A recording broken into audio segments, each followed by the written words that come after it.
We got Hi, 700. everyone. Welcome to the recap with Julie. I am your host, Julie. I'm really excited tonight. We have two special guests all the way from TikTok with us tonight. We've got Chronicles of Olivia. So Olivia is here with us, and Kyler is on from Kyler, not Tyler. We are going to be talking about the mysterious case of Mica Miller tonight. If you have not been following, we are going to give a full recap, and then we're going to get into all the details we have learned in the last couple days. The situation is still ongoing, but there was a release today from the police kind of making things a little bit more clear.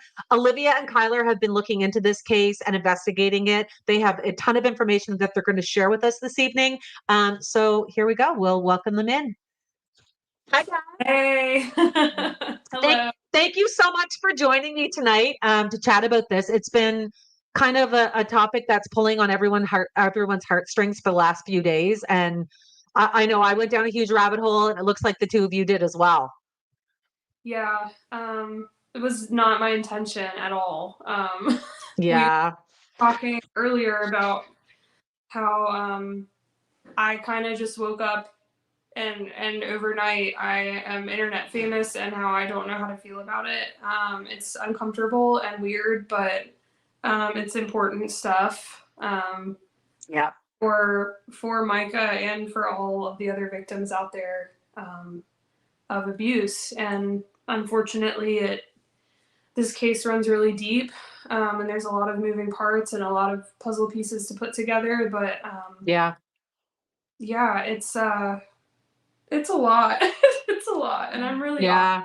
sorry, but I'm not. I don't do this. Like, I never had TikTok before this. I'm still learning how to use it, and Yeah. it's a lot. It's just a lot, but Because Kyler, you're technically a Facebooker, right? You usually post on Facebook. yeah, and that's how this started, was that I was only on Facebook, and a lot of people wanted me on TikTok, and I thought about it, and because it's really funny, because I used to say that I would never get a TikTok, and I would never like post on TikTok, but apparently there's a lot of people out there that don't even use Facebook now, which shows my age a little bit, but like Mine too. yeah, I'm mostly a Facebooker, and now I guess I'm both. I don't know, but um Making it work. And yeah. Olivia, you're mainly on TikTok and YouTube, is that correct? Yeah, I started mostly on TikTok, but I also have YouTube as well. But yeah, I met Kyler today for the first time and did an interview with her. But she's been doing really great work, just digging into finding answers for Micah and and her family, and just she's very trustworthy and she knows a lot of information. And I'm really honored to be sitting next to her, and honored to be on your show too. Thanks, Olivia. It was nice to meet both of you guys. Um, Actually, Kyler, do you want to do a little recap about the situation? Do you want me to do that or? Yeah, I can do that. So Sure. I am from Myrtle Beach. I lived there for over 20 years. I was friends with Micah in middle school. And I remember when she first moved there, we went to I think she went to my middle school, I'm pretty sure. Or we had friends, mutual friends. But anyway, so we met in middle school, and she was the new girl, and she was fun and bubbly and energetic, and I've been pretty honest and authentic through this whole process, and saying like it had been a very long time since I spoke with her, and I didn't know anything about like the abuse or any of this until after her passing. But I have a lot of connections in Myrtle Beach, because I lived there for so long. I know a lot of people there, and I don't know. It just feels like something that I'm supposed to be doing, and I don't really have an explanation as to why. I just feel like I'm called to do this, for her, and she's not here to advocate for herself and to Yeah. expose what happened to her herself, and a lot of people, you know, watched it happen for a lot of years. But when you're dealing with abusers like this, it's not as easy as just, you know, speaking up and leaving. And you know, it takes a woman an average of 7 times to leave her abuser. Yeah. And yeah, I mean, it's a lot, and I'm very like overwhelmed, and there's been a lot of information coming at me over the last like week and a half now, and yeah. It's been a lot. You went down, I think, the rabbit hole deeper than most creators that I've seen. So I know you have a ton of information that you can share tonight. I'll just let everyone who kind of isn't familiar with the situation know what's going on. So basically, on Saturday, April 27th, Mica MIller was found deceased in a state park. A lot of information started coming out after that about her pastor husband. And I think, guys, maybe you can agree with me or not agree with me, but I feel like this caught its legs and kind of took off because of her husband, Pastor John Paul Miller, doing his full sermon the next day. Like, he found out that his wife had been found dead. And the very next day, he goes to church, he does his whole sermon. And at the end, he does this really odd kind of speech where he tells his whole congregation to stand up. Nobody is allowed to talk about the situation, that he's going to tell them what happened, and they all just have to leave. And I think that's why everyone kind of started watching this case. He shared with this congregation that his wife, Mica, had died. And then he went into details that probably shouldn't have been shared with those people about her mental health, and that she had done this to herself. And then basically asked people to leave. Like, I feel like that's why so many people got so invested in this situation. Do you guys agree? I 100% agree with that. You know, this and to that point, you know, this started by me just sharing a post about her passing, and then looking at all of the other things people were posting back home about it, and about him, and about his abuse, and a week later, here I am. You know, like I never intended for this to blow up the way that it has, nor did I intend to be in the center of it. I am not that type of person who likes that much attention on myself. And it's been a really uncomfortable process, but I think it's important work. I think it's important. Yeah. I think it's important for her to get justice. And, you know, I didn't know her for a very long time. Of course, people change and stuff, but the people that come to me and say, like, I don't believe she did this, like, I believe them. I mean, I have a lot of people that I still talk to back home, and stuff, that knew her and knew her closely. And it just makes sense from the start.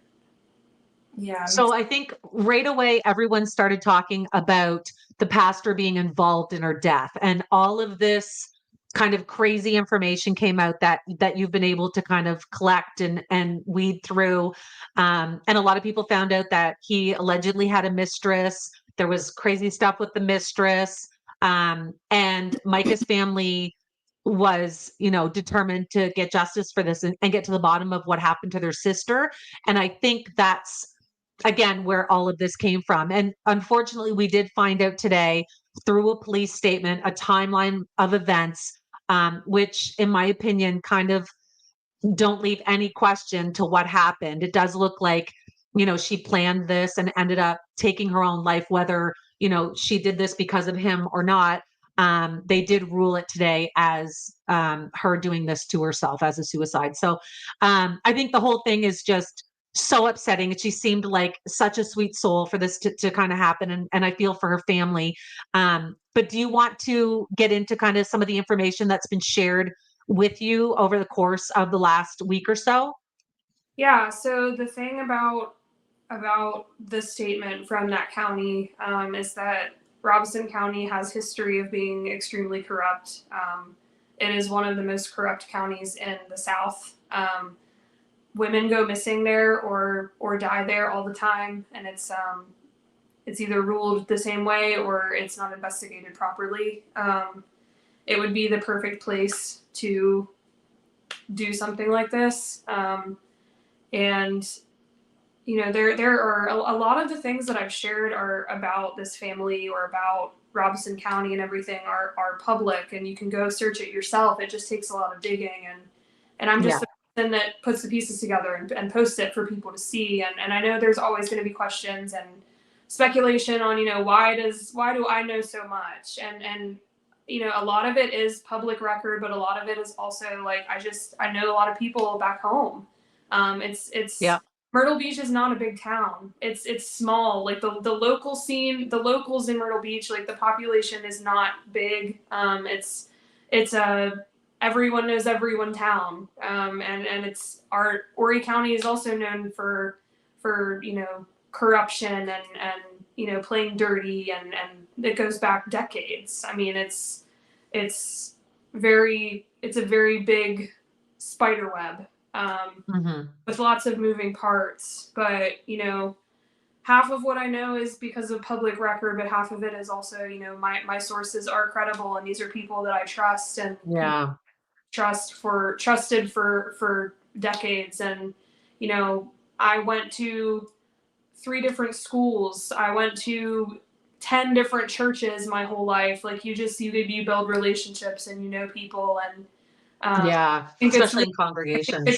yeah, and I think it's wild that there are people out there who think that I'm like if you look at my page, it's very obvious. Like I've never done this before. Like this is not something that I do on a regular basis. Like I'm not out here spreading all this stuff for personal gain. Like I'm also not getting paid for this. I don't intend to get paid for this. Like I'm not even eligible. Yeah. I'm not even eligible for the TikTok Creator Fund for another 28 days, and people that know me closely know that I'm a genuine person, and I just want something to be done. I want justice. I want people to Yeah. hurt. And I think that's what everybody wants, like the Justice for Mica hashtag. Do you want to kind of run through what is it that you found out about Pastor John Paul Miller, her husband? So again, this is public record. This man has charges. He has past charges for being violent. I have had women coming into my inbox in droves, talking about abuse that he has put them through. Not just assault, but people that have also been tied with him in his church, over the years, that when they decided to leave, they faced public abuse from him, financial abuse, text messages, like harassment. I mean, all kinds of stuff. And then I fully believe it, because I remember I remember being a younger adult, like age 20 or so, like hearing, sometimes through the grapevine about JP and how like he would speak to people. I remember these things happening.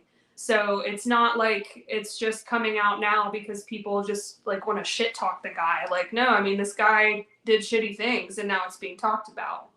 Yeah. I think that he has really underestimated how many people loved and cared for Mica. And I think too.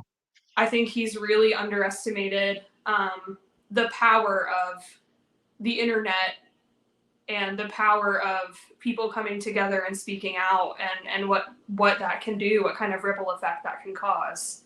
I also uncovered a lot about his family. I mean, it's all public record too, like his father has history of sexual abuse against children, not only in the US, but also in other countries. And it's disgusting. And it starts with who's above him, right? Like it trickles down through the family, through generations. Right.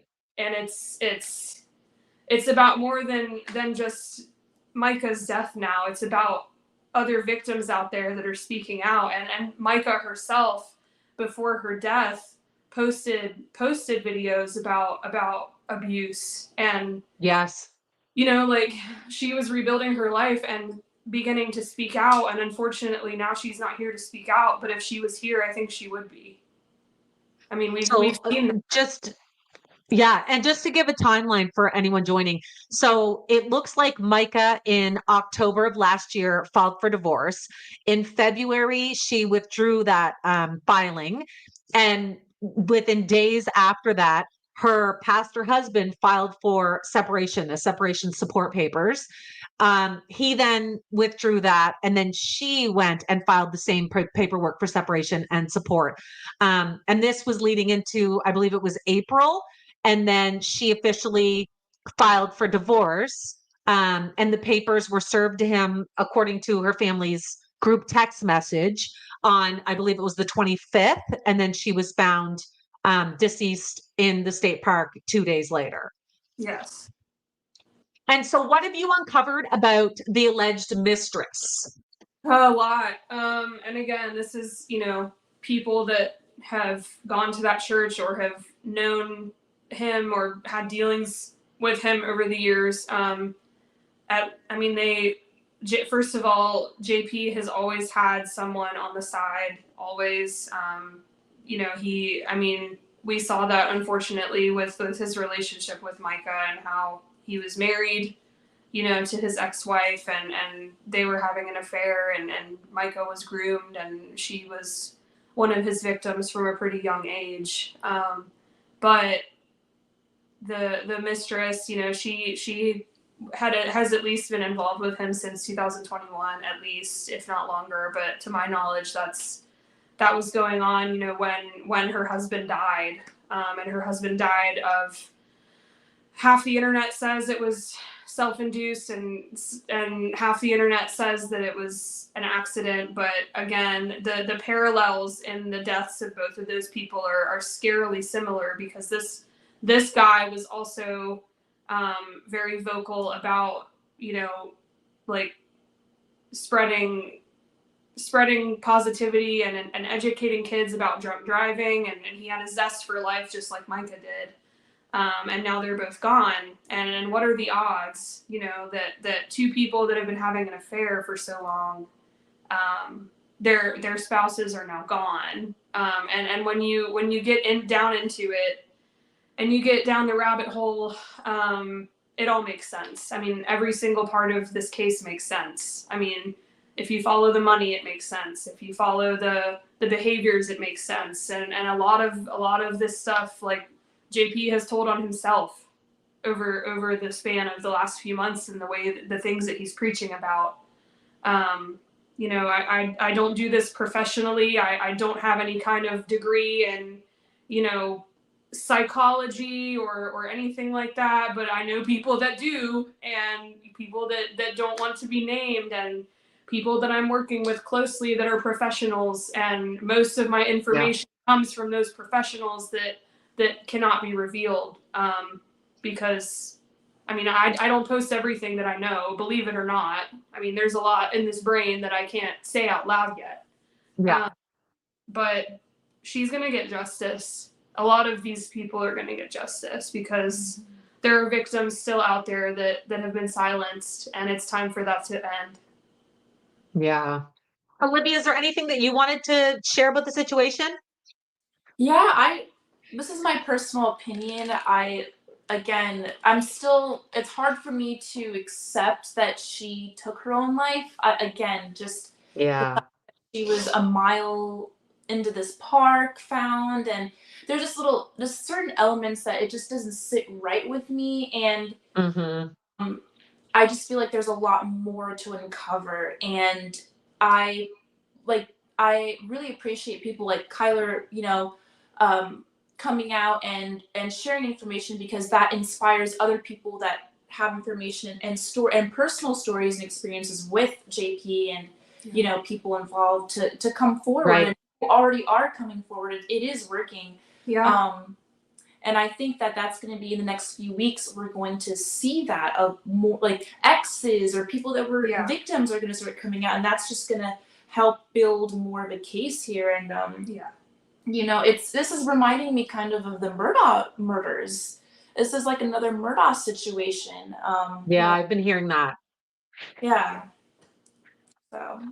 So I did see today as well that one of JP's ex-girlfriends from when he was 19 posted a statement. Did you guys read that yet? Yes. So I was speaking with Olivia about this earlier. That woman came to me personally a week ago and told me that story. And then she was brave enough to put it online anonymously, and whether or not it's anonymous is really not a factor. It's her bravery that is, and Yeah. it only takes one person for another person to have hope and see like, hey, I can do it too. So she had come forward, for anyone watching, and said that she was 14, he was 19, and he ended up cheating on her with his ex-wife. So it just seems like he constantly had someone on the side, like you said, like he always had to have someone in his back pocket. And he assaulted her on a Sunday morning during church. Like the pattern is very apparent. And I'm so grateful that she came forward, because she hasn't been the only one.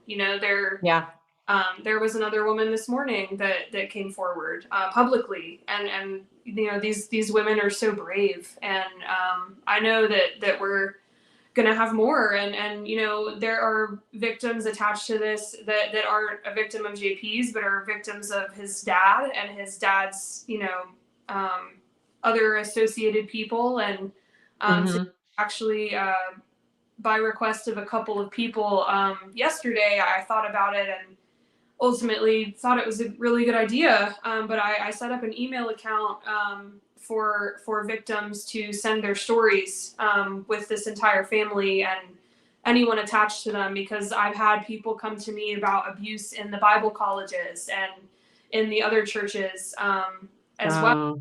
Family has dealings with, and because the more people that come forward, the more of a case we're going to have to bring these people down. And I completely understand keeping people's identities concealed, as I think that I've proven over the last week. And this is a way that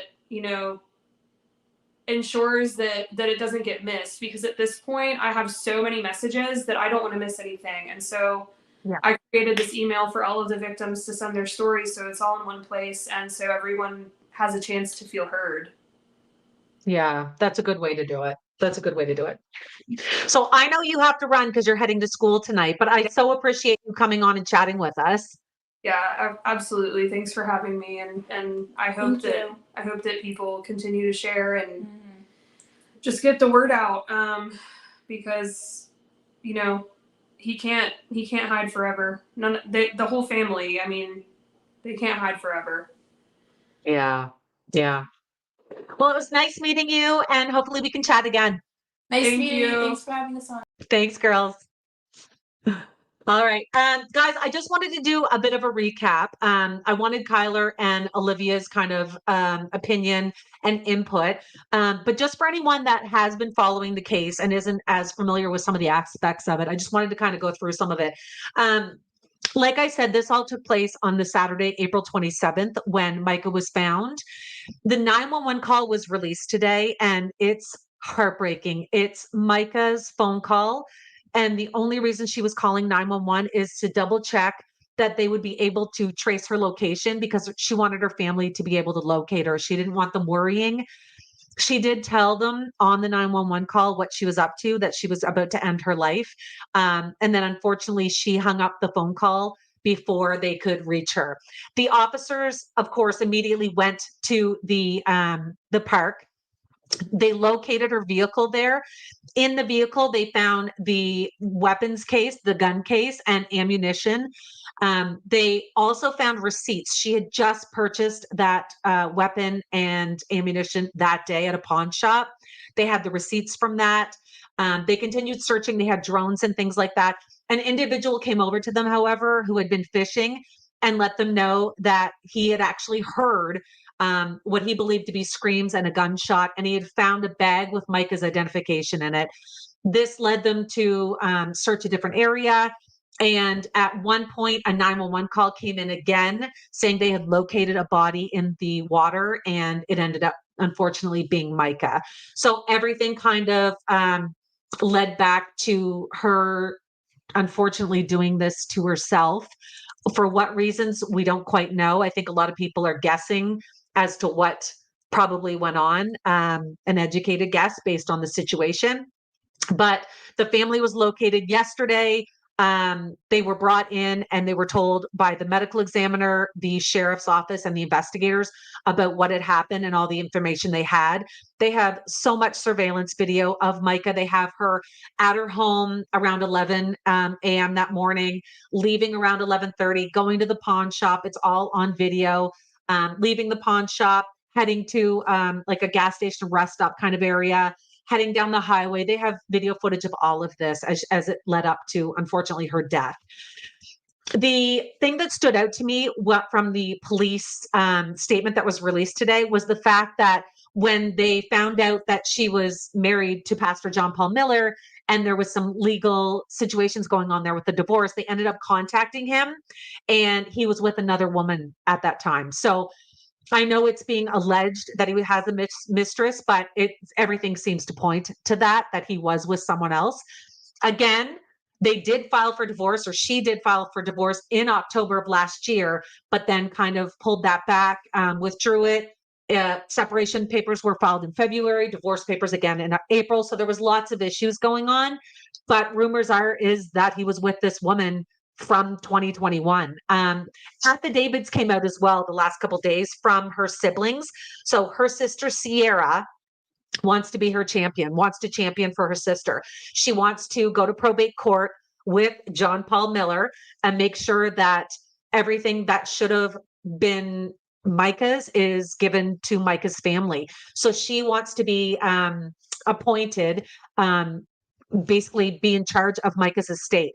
Her brother, also Nathaniel, filed an affidavit as well. And the information they listed on that was awful. It was revealing as to what Mica has gone through the last few years with this man, how miserable she's been, and what's been happening in the last few weeks.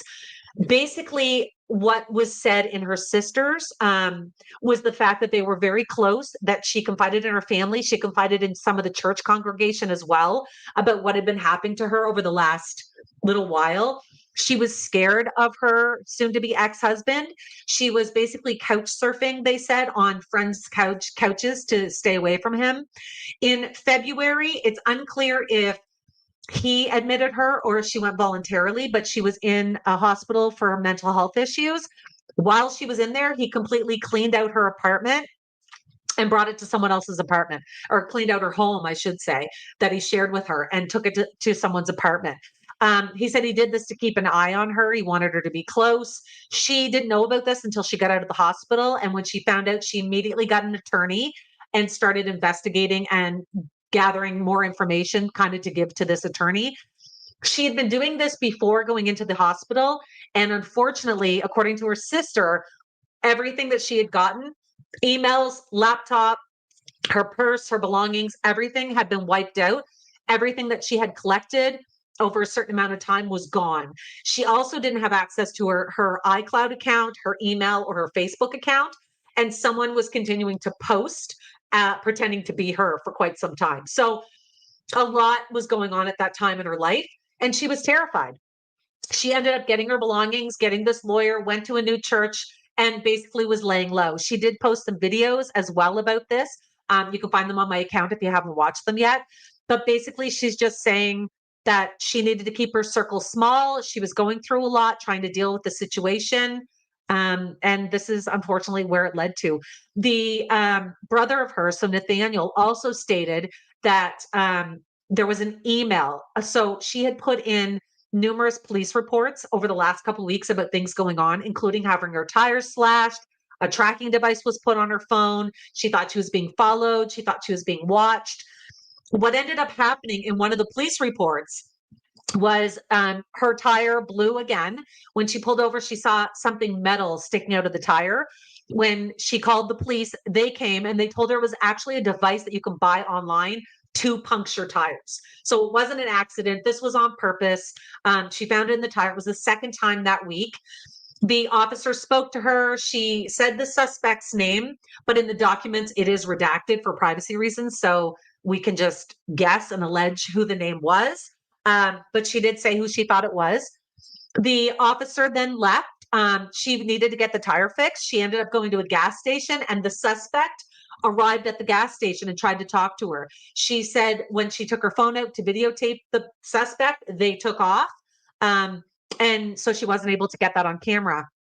She ended up going to get the tire fixed at the dealership, the Honda dealership. As they're fixing the tire, they find this tracking device on her vehicle. She contacts the police, tells them what's going on. She is going to the magistrate's office to get a restraining order. The police officer meets her there to get the tracking device. And as they're standing there, a car drives by and Mica says, "There's the suspect." And then the suspect sped off. While they were actually at the Honda dealership, the suspect actually called Mica while the officer was there. And Mica gave the phone to the officer, and the officer told the suspect, "Enough's enough, leave her alone, or we're going to have to file some paperwork." He said the suspect understood, and that was supposed to be the end of it. So there was so much going on in her world to scare her and make her fearful of what was happening. Whether or not that's why she did this, we don't know. But I'm sure more will be coming out in the next few days over exactly what's been going on. The police statement did reveal a lot today when it came out. And the 911 call was also revealed and released. And again, if you haven't heard that, it's on my account as well. I'm going to come to the questions here. I haven't been able to chat with you guys. We're just doing the recap. We've got a question from Rebecca. So what's your opinion on the church effectively firing him? Okay. I don't know if they did. That's such a good question, Rebecca. If you have been following this, the church website was first taken down, and I'm assuming because of comments and things people were making, reviews, etc. The website was gone. And then the church overseer sent out an email saying that basically Pastor John Paul Miller was being relieved of his duties. But it also mentioned the reasons why were to grieve, to have time to himself, things like that. So I don't know if he actually was fired or if he's just taking time off like he suggested he was during his sermon when he announced her passing. It's all kind of odd.